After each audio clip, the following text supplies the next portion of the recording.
Hello, welcome back to my channel. Today I'm going to be doing a review for Legendborn by Tracy Deonn.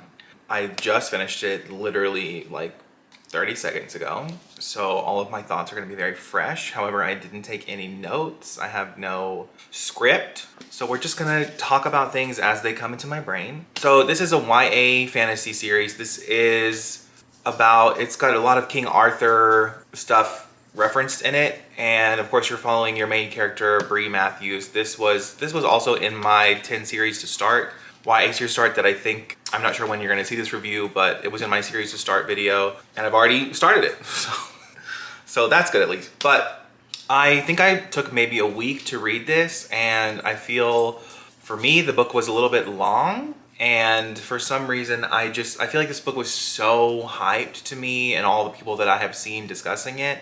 It's very good.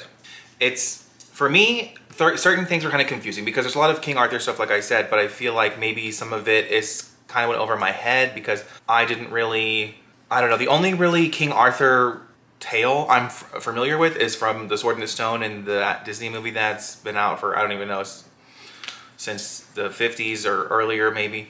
So that's all I really know. I know like Guinevere, maybe. I haven't even seen like the show Merlin, so I'm very fresh when it comes to King Arthur as a myth and all that stuff. But I did really enjoy the descriptions around grief that had to do with her mom, because at the beginning of the book you find out that her mom has died in a car accident, and that just a lot of the discussions that she has about who she was before her mom passed away and who she is after. But then towards the end of the book, I would say the last like 15 to 20 chapters of this book were very compelling, and I think that Bree is a compelling main character, but I do feel like this book for me suffered from so many characters being introduced that felt kind of minor, and like they weren't really, like when it comes to like the Knights at the Round Table or whatever that part of the college was, when she like joins that, see, I don't even know the name for it, I guess it's the Legendborn. Like, it was weirdly confusing to me, and I feel like no one has really said that. I feel some people say that. So this was like compared to Cassie Clare and Laini Taylor. So and those are two of like, I mean, I literally like, I've got Cassie over here and Laini right here. So I was so excited when I heard like those two authors compared together. But I mean, I do agree that the first part of the book has a very similar opening to like what City of Bones does, in terms of like, she can see things other people can't, and then it kind of opens her up to this world, and there's sort of like a demon hunting thing, but it's very different in the sense that like demon hunting is a thing, but also like people can be part demon and part human. But then what happened, like the things I love were the discussions around grief, the discussions around ancestors. Like that part was so good. That was so well written. I think Tracy Deonn does a really good job describing like healing from what's happened to your ancestors, and the parts of legacies, and the legacy of how all these other people get to have access to like their bloodlines and knowing like where people have come from, but she doesn't because she's black. And I just think that for me, whenever I don't rate a book 5 stars, that means that there's something I would change. So it's so rare for me to rate a book 5 stars, but I can think of a couple things that I would have preferred, or I would have just enjoyed I definitely would have enjoyed for the book to be shorter, and I would have enjoyed for us to focus more on the magic systems, and for there to be maybe not I don't think it wasn't explained. I think I just would have preferred a different approach to it, or a different way of going about it. I can't say what that looks like exactly, but I feel like I loved the beginning. I loved the way we're introduced to like her and her friend Alice, and like how they want to go off to college together, and like the situation with her mom. But like the middle part for me was so like, there's a little too many people going on here. Like I just think that was a lot. But I do really appreciate her relationship with Nick, and then her relationship with Sel, and then the way that she's kind of pushed and pulled between the two of them was really good, especially towards the end. Just,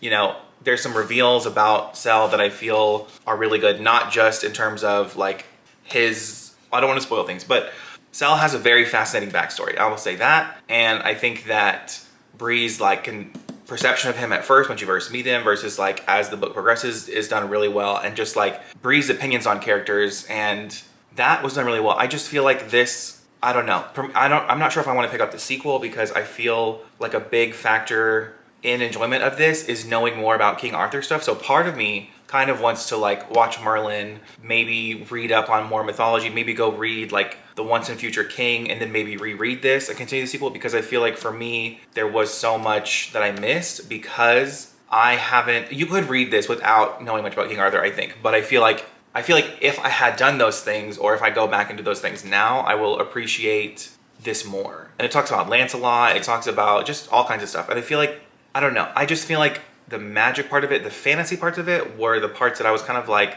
not so much vibing with, but anything that had to do with like relationships and characters and like, I don't know, I would honestly kind of be curious to see Tracy Deonn tackle just like a contemporary and see how I feel about that. But then again, maybe I just wasn't in a fantasy mood when I read it, but I don't know, I feel like I'm always in a fantasy mood for the most part, or maybe I'm not. Maybe I need to pick up on my moods better.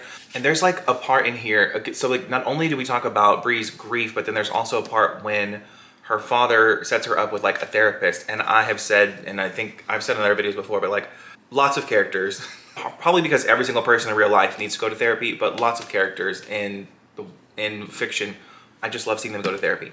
I really do.